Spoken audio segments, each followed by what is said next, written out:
사랑하는 여러분, 오늘 하루 평안하셨습니까? 우리의 삶은 때로 예측할 수 없는 폭풍우를 만나기도 하고 끝이 보이지 않는 어두운 터널을 지나는 것처럼 느껴질 때도 있습니다.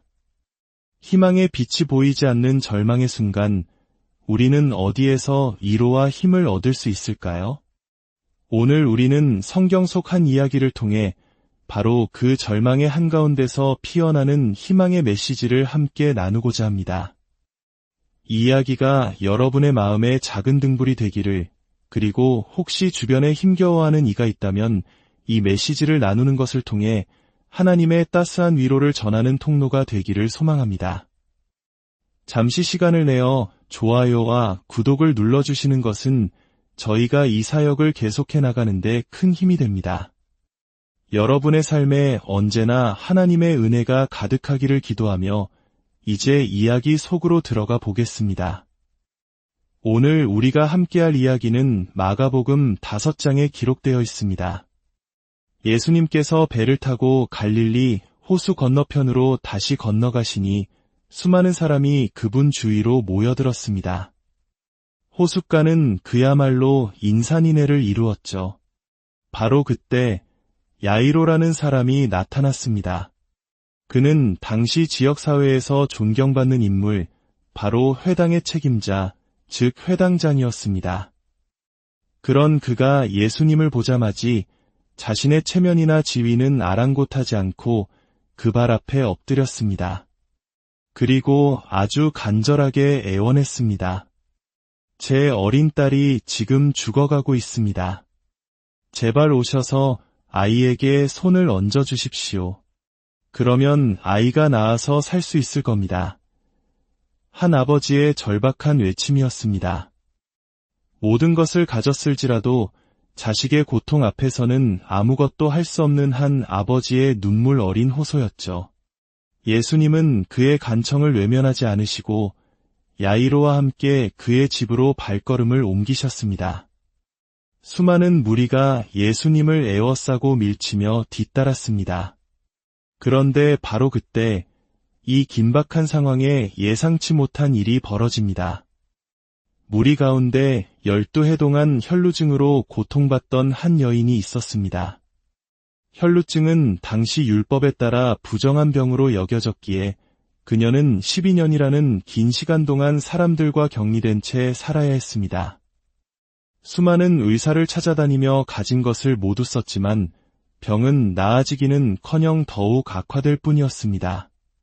그녀의 삶은 고통과 절망, 그리고 외로움으로 가득 차 있었죠. 그녀는 예수님에 대한 소문을 들었습니다. 그리고 마음속에 마지막 희망의 불씨를 품었습니다. 내가 그분의 옷에 손이라도 대기만 하면 나을 수 있을 텐데. 여인은 군중 속에 숨어 예수님 뒤로 다가가 조용히 그분의 옷자락에 손을 대었습니다. 바로 그 순간 기적이 일어났습니다. 그녀를 괴롭히던 출혈이 즉시 멈추었고 그녀는 자신의 몸이 고통에서 해방되었음을 느꼈습니다. 예수님께서는 자신의 능력이 나간 것을 곧바로 아시고 무리 가운데서 돌아서서 물으셨습니다. 누가 내 옷에 손을 대었느냐? 제자들은 어이없다는 듯 대답했습니다. 보시다시피 이렇게 많은 사람이 선생님을 밀치고 있는데 누가 손을 대었느냐고 물으십니까?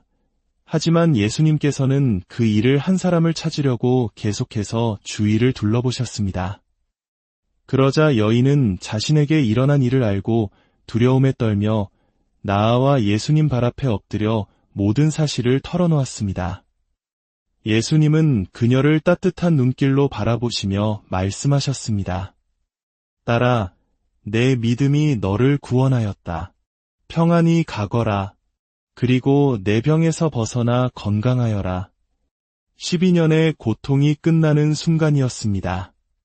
하지만 이 감격적인 치유의 순간, 야이로의 마음은 어땠을까요?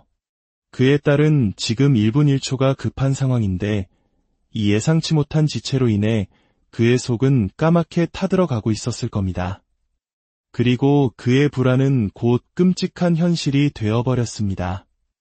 예수님께서 아직 말씀하고 계실 때 회당장의 집에서 사람들이 와서 말했습니다. 따님이 죽었습니다. 더 이상 선생님을 괴롭혀 드릴 필요가 있겠습니까? 인간적인 관점에서 볼 때 이제 모든 것이 끝났습니다.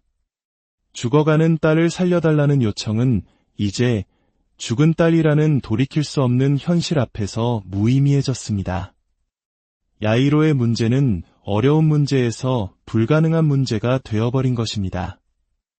이 소식을 전한 사람들의 질문은 어쩌면 매우 합리적이고 현실적인 질문이었습니다. 왜 더 이상 선생님을 괴롭힙니까? 즉, 이제 무슨 소용이 있습니까? 라는 뜻이죠.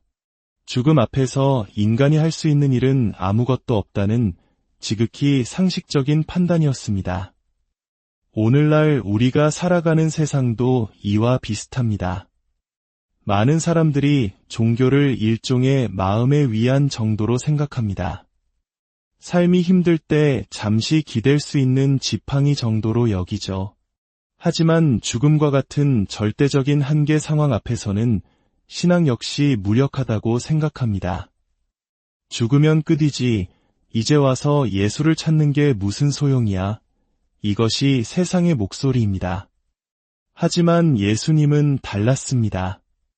그분은 그들이 하는 말을 곁에서 들으시고는 절망에 빠진 회당장에게 말씀하셨습니다. 세상의 목소리에 귀 기울이지 않으시고 오직 야이로 한 사람에게 집중하셨습니다. 두려워하지 말고 믿기만 하라. 이 짧은 한마디에는 세상의 모든 절망을 뒤엎는 강력한 힘이 담겨 있었습니다. 두려워하지 말라는 위로와 믿기만 하라는 권면. 예수님은 야이로에게 그의 믿음이 시험대에 올랐음을 알려주신 것입니다. 상황을 보고 두려움에 굴복할 것인가, 아니면 상황을 뛰어넘는 주님을 보고 믿음을 지킬 것인가.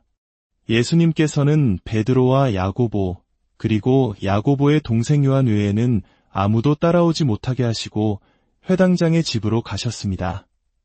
집에 도착하니 사람들이 시끄럽게 울며 통곡하는 소란스러운 광경이 펼쳐졌습니다.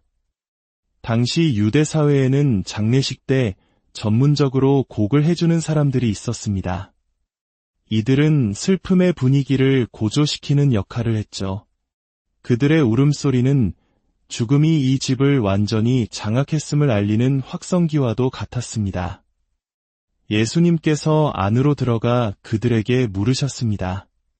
어찌하여 너희는 떠들며 울고 있느냐? 이 질문 역시 매우 이상하게 들립니다. 사랑하는 딸을 잃은 집에서 사람들이 슬퍼하며 우는 것은 당연한 일인데 왜 소란을 피우며 우느냐고 물으시는 걸까요? 예수님의 질문은 그들의 슬픔 자체를 비난하는 것이 아니었습니다. 그것은 죽음에 대한 그들의 관점, 즉 죽음이 모든 것의 끝이라는 절망적인 태도에 대한 도전이었습니다.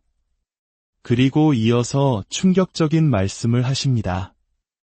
이 아이는 죽은 것이 아니라 자고 있다. 그 말을 듣자 사람들은 예수님을 비웃었습니다.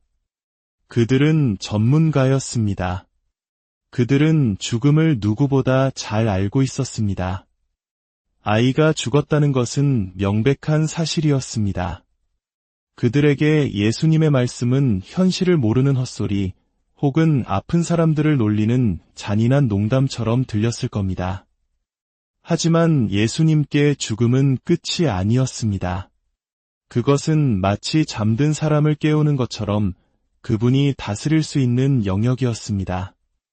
훗날 나사로의 무덤 앞에서도 예수님은 우리 친구 나사로가 잠들었도다. 그러나 내가 깨우러 가노라 라고 말씀하십니다. 사도 바울 역시 성도들의 죽음을 잠자는 것이라고 표현했습니다. 이는 죽음이 끝이 아니라 부활의 아침을 기다리는 잠과 같다는 기독교 신앙의 핵심을 보여줍니다. 예수님께서는 비웃는 사람들을 모두 내보내신 후에 아이의 부모와 세제자만 데리고 아이가 있는 곳으로 들어가셨습니다. 그리고 아이의 손을 잡고 말씀하셨습니다. 달리다굼, 이 말은 당시 사용되던 아람어로 그 뜻은 소녀야, 내가 네게 말하노니 일어나라입니다. 그것은 마법의 주문이 아니었습니다. 생명의 주인이신 분의 부드럽고도 권위 있는 명령이었습니다. 그러자 놀라운 일이 벌어졌습니다. 12살 된 소녀가 곧바로 일어나 걸어다니기 시작했습니다. 죽음의 침상에 싸늘하게 누워있던 아이가 생명의 온기를 되찾고 자신의 두 발로 일어선 것입니다. 이를 본 사람들은 더할 나위 없이 크게 놀랐습니다. 예수님께서는 이 일을 아무에게도 알리지 말라고 엄하게 이르시고 소녀에게 먹을 것을 주라고 말씀하셨습니다. 이 마지막 당부는 죽음에서 돌아온 소녀를 향한 예수님의 세심하고 따뜻한 배려를 보여줍니다. 그분은 초월적인 기적을 행하시는 하나님이시면서 동시에 배고픈 아이를 챙기는 다정한 친구와도 같은 분이셨습니다. 사랑하는 여러분, 야이로의 이야기는 단순히 2000년 전의 한 기적 이야기가 아닙니다. 이것은 오늘을 살아가는 바로 우리들의 이야기입니다. 우리 역시 삶의 문제 앞에서 야이로처럼 절망적인 순간을 마주합니다. 의사로부터 가망이 없다는 진단을 받을 때, 사업이 무너져 내릴 때, 관계가 돌이킬 수 없이 깨어졌을 때 우리는 이제 끝이다 라고 생각합니다. 주위 사람들도 이제 소용없어. 더 이상 기대하지 마 라고 말하며 우리의 마지막 희망마저 꺾으려 합니다. 바로 그 순간 주님께서 우리에게 말씀하십니다. 두려워하지 말고 믿기만 하라. 세상은 우리에게 상황을 보라고 말합니다. 그러나 주님은 우리에게 상황 너머에 있는 당신을 보라고 말씀하십니다. 세상은 불가능이라는 현실의 벽 앞에서 포기하라고 속삭이지만 주님은 당신 안에서는 모든 것이 가능하다고 약속하십니다. 당신의 문제는 무엇입니까? 죽어가는 딸처럼 당신의 마음을 무너뜨리는 위기는 무엇입니까? 아니면 이미 죽어버린 딸처럼 모든 희망이 사라졌다고 생각하는 문제는 무엇입니까? 오늘 그 문제를 주님 앞에 그대로 가지고 나아갑시다. 야이로처럼 우리의 체면과 자존심을 내려놓고 혈루증 앓던 여인처럼 마지막 남은 믿음의 손을 뻗어봅시다. 주님께서는 우리의 신음소리를 들으시고 우리의 믿음을 보십니다. 비웃는 세상의 소리, 절망적인 상황의 소리, 그리고 우리 내면의 불신의 소리를 잠재우고 오직 주님의 음성에 귀를 기울이십시오. 두려워하지 말고 믿기만 하라. 주님께서는 죽음마저도 잠자는 것이라고 부르시며 생명으로 바꾸시는 분이십니다. 그분에게 불가능이란 없습니다. 그분의 손을 잡을 때 우리의 절망은 희망으로, 슬픔은 기쁨으로, 그리고 죽음은 영원한 생명으로 변화될 것입니다. 함께 기도하겠습니다. 생명의 주인이신 하나님 아버지, 오늘 야이로의 이야기를 통해 절망 속에서도 희망을 보게 하시니 감사합니다. 우리도 살아가면서 수많은 문제 앞에서 낙심하고 좌절할 때가 많습니다. 이제 끝이다 라고 생각하는 바로 그 순간에 두려워하지 말고 믿기만 하라고 말씀하시는 주님의 음성을 듣게 하옵소서. 우리의 믿음이 연약하여 상황에 흔들릴 때 주님께서 친히 우리의 손을 붙잡아 주시고 불가능을 가능하게 하시는 주님의 능력을 신뢰하게 하옵소서. 이 말씀을 듣는 모든 이들의 삶 가운데 있는 아픔과 슬픔을 주님께서 친히 만져주시고 죽음을 이기신 예수 그리스도의 생명으로 충만하게 채워주시옵소서. 우리 주 예수 그리스도의 이름으로 기도드립니다.